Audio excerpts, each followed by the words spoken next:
প্রিয় দর্শক, আসসালামু আলাইকুম। দেশ এবং দেশের বাইরে থেকে যারা ভিডিওটা দেখছেন তাদের সবাইকে পিকচার্স ওয়ার্ল্ডের পক্ষ থেকে অসংখ্য ধন্যবাদ। আর এখন আমি আছি রূপওয়েতে।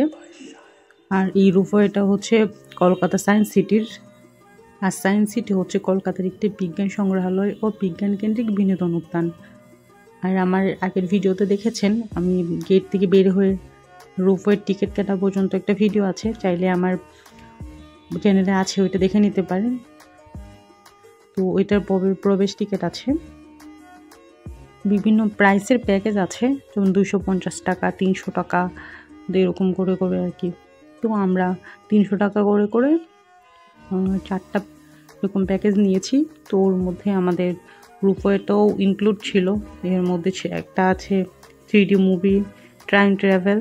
আমার নেক্সট ভিডিওটা আসবে টাইম ট্রাভেল একটা মুভির উপরে, আশা করছি দেখবেন। আর এখন আমরা রূপওয়েতে আছি, আমরা রূপওয়েতে বসেছি। আর পাশের রূপওয়েটাতে আরেকটা মানে 3টা করে করে থাকে একই সাথে, 3টা যাচ্ছে আর আমাদের 3টা যাচ্ছে সামনে। আর রূপওয়েটা বিশাল বড়, প্রায় 50 একর জমির উপরে অবস্থিত হচ্ছে এই সায়েন্স সিটি। আর এই সায়েন্স সিটির এক প্রান্ত থেকে আরেক প্রান্ত পর্যন্ত এই রূপওয়েটা যায়।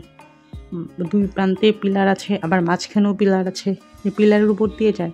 এই জন্য এটার উপরে সবটা ভিউ দেখা যায় আর কি। উপর থেকে উপরের ভিউ, নিচের ভিউ, চারপাশে কলকাতা সিটির ভিউ।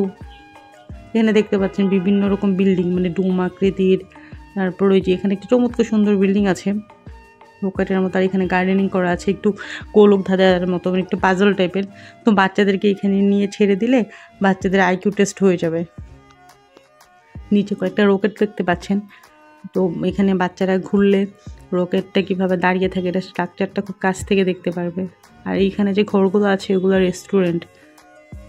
যদি রূপওয়ে চড়ে সায়েন্স সিটিতে ঘুরতে ঘুরতে আপনারা খুব ক্লান্ত হয়ে যান, তাহলে ওখানে গিয়ে আপনারা খাবার খেতে পারবেন। এই তো দেখুন, এত কাছ থেকে এরকম রূপওয়ে, মানে কেবল কার আমি আর কখনোই দেখিনি। এখন একটা আরেকটার সাথে ক্রস করে করে যাচ্ছে। আর সায়েন্স সিটি স্থাপনের মূল উদ্দেশ্যই ছিল কলকাতাবাসীর কাছে আর বিশ্ববাসীর কাছে বিজ্ঞানকে অনেক জনপ্রিয় করে তোলা। আর তারা সেই দিক থেকে খুবই সার্থক। কারণ আমাদের বাচ্চারা বা আমরা বড়রাও যারা আছে সায়েন্সকে অনেক ভয় পাই, কিন্তু সায়েন্স সিটিতে যাওয়ার পরে বেবিরা সব কিছু খুব এনজয় করে। ওরা বুঝতে পারে যে সায়েন্স আসলে খুব মজার জিনিস। মানে সায়েন্সের থিওরিগুলোকে খুব সহজভাবে এখানে উপস্থাপন করা হয়েছে। আর এটা এত সুন্দর, মানে বাচ্চারা খেলা চলে চলে অনেক কিছু শিখে ফেলে। তো আমরা আস্তে আস্তে এক প্রান্ত থেকে আরেক প্রান্তর দিকে এগিয়ে যাচ্ছি। আর রূপওয়েটা একটু স্লোলি চালাচ্ছে, দ্যাটস ওয়ে আমরা সায়েন্স সিটি সব কিছু খুব ভালো করে দেখতে পাচ্ছি। খুব দ্রুত চলে গেলে এটা দেখতে পারতাম না। আর আমার এই গার্ডেনটা এত পছন্দ হয়েছে, এত সুন্দর ডিজাইন করা আর এত সুন্দর করে কাটা সমান করে গাছগুলা। আমি পরে ওখানে পায়ে হেঁটেও ছিলাম, ওইটারও ভিডিও আছে আলাদা আমার চ্যানেলেই। আপনারা দেখতে ইচ্ছে করলে ওই গার্ডেনিংটা কাছ থেকে আমার আরেকটা ভিডিওতে দেখে নিতে পারবেন। একটু পরেই এরকম কেবল কার যাচ্ছে। এই যে দেখতে পাচ্ছেন এরকম পিলার আছে, এই পিলার এক প্রান্ত থেকে আরেক প্রান্ত পর্যন্ত এরকম কার টানা আছে। এটা দিয়েই পুরা সায়েন্স সিটি ঘোরা যায় এই কেবল কারে করে। তাছাড়া এখানে ডাইনোসরের একটা শো হয়, গ্যালাক্সির উপরে শো হয়, মাছের উপরে, মানে অনেক কিছুর উপরে এখানে ডকুমেন্টারি আছে। যার যার ইচ্ছা মতো আপনারা দেখে নিতে পারেন।